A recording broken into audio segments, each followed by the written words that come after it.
Welcome to Sports Guy Talking. I am Dustin Tran, your host, as I am here today to talk about the performance of Dak Prescott as he performed very well last night. The Cowboys steamrolled the Buccaneers in a 31-14 victory as Dak Prescott contributed 5 total touchdowns. More importantly, Dak Prescott did not turn over the football one time. Before I say anything else though, I want to present you guys with the topic question. So, here it is. Did Dak Prescott justify his contract last night? And what I will say is that although he didn't quite justify it, I think he justified it enough to where I could at least say, you know what, this is a guy that can definitely play at a high level in the NFL. If you guys didn't know, Dak Prescott has a 4-year, $160 million contract, which averages out to about $40 million a year.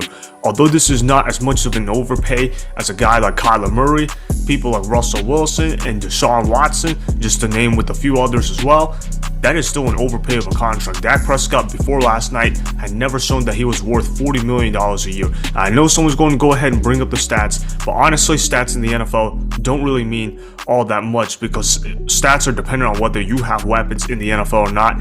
And until this year, Dak Prescott has generally had a great supporting cast. Now, this year, he didn't have a great supporting cast around him. That's going to happen when you're getting paid $40 million a year. And what happened? Dak Prescott regressed statistically big time. Dak Prescott, even though he missed 5 games of action, he led the NFL in interceptions. He kept turning over the football repeatedly, kept finding ways to put the ball in harm's way. But last night against the Tampa Bay Buccaneers, Dak Prescott did no such thing. I was very proud of him for how he did not turn over the football whatsoever. He avoided the turnover bug, didn't try to make any turnover-worthy plays, didn't try to play the game too fast, didn't try to force anything. He didn't fumble the ball either. And not only that, Dak Prescott was still able to maintain efficiency at a high level. I have to admit, last night he kind of looked a little bit like Aaron Rodgers last night. Dare I say. I mean, Dak Prescott, he was efficient with the football. He pushed the ball up and down the field. He was making the offense work efficiently. He was making the easy throws. He was making the difficult throws. He was being a good pocket passer. He ran when he needed to. He made the plays when needed. And he kept the Bucs defense on its toes.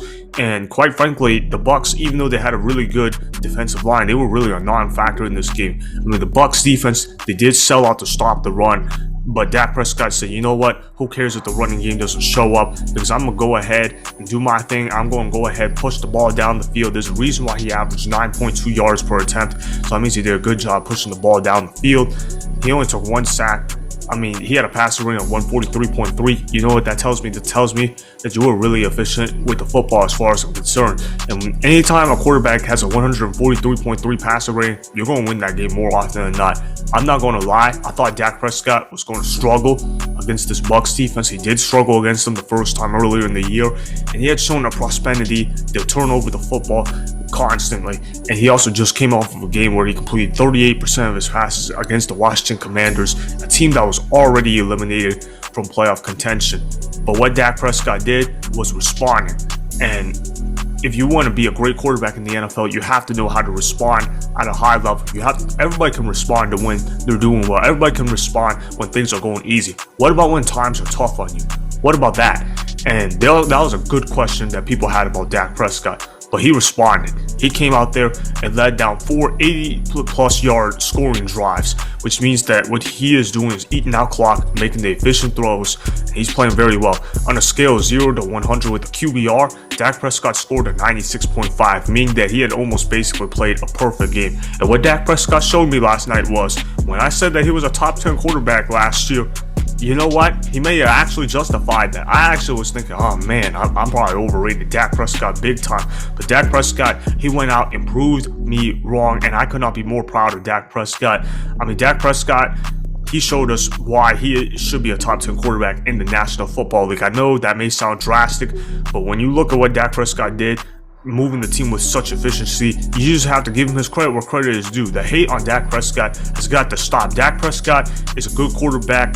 Yeah, he's not always elite. Yeah, he might not always earn up to his money, but he wins games and he makes plays when it matters most, or at least he did last night. It also helped that the Bucs did not play very well on offense. They didn't set up Brady in a good position to succeed.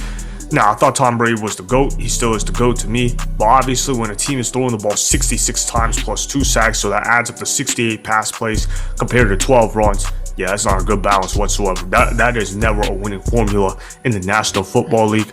I mean, that's just not going to win you a lot of games. But you look at the Cowboys, what they did, they called 34 passes, 35 runs. So they were really balanced in what they did.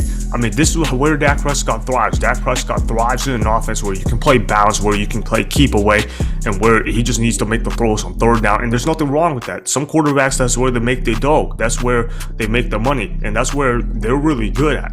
And that's exactly what Dak Prescott was. I thought Dak Prescott was maximized really well. He used the tight end well. He used Dalton Schultz well. He used CeeDee Lamb well. He used Michael Gallup.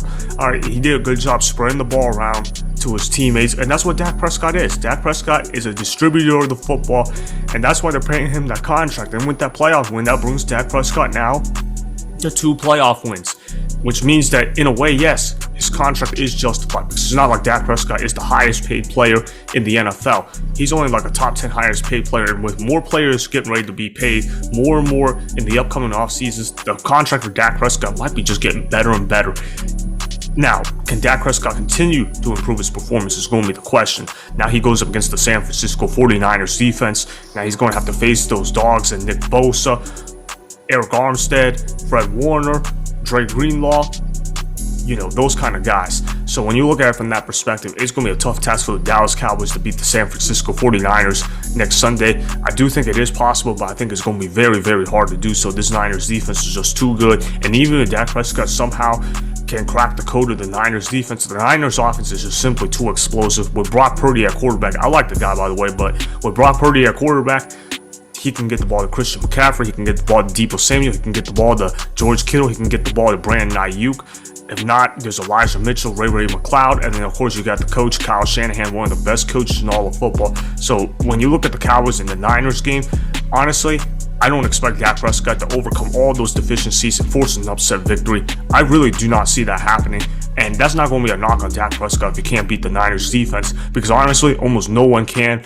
I actually think the Niners are probably going to blow out the Cowboys. I got the Niners winning this game 34-17. I think Christian McCaffrey, I think Deebo Samuel is going to expose this Cowboys defense. I think Michael Parsons, even though he's a great player and he should win Defensive Player of the Year, he's going to be a non-factor in this game. So that's what I'm seeing in the Cowboys-Niners game. So I think that the Niners are going to end up winning by 17 points. But to answer the question about whether Dak Prescott justified his contract or not last night against the Bucs, I think he did. Dak Prescott, he showed that he was an upper echelon quarterback in the National Football League and that he can indeed play elite football at times. You just have to put him in the right scheme in order to do so. But he's shown that he's capable of that. He didn't necessarily show that he could do that before. Dak Prescott definitely got a signature win. So by definition, yes, he did justify his contract. And I feel pretty good right now if I'm a Cowboys fan about Dak Prescott. I'll tell you this though, I feel a lot better about Dak Prescott than I did after last week against the Washington Commanders. So that is why Dak Prescott easily justified his contract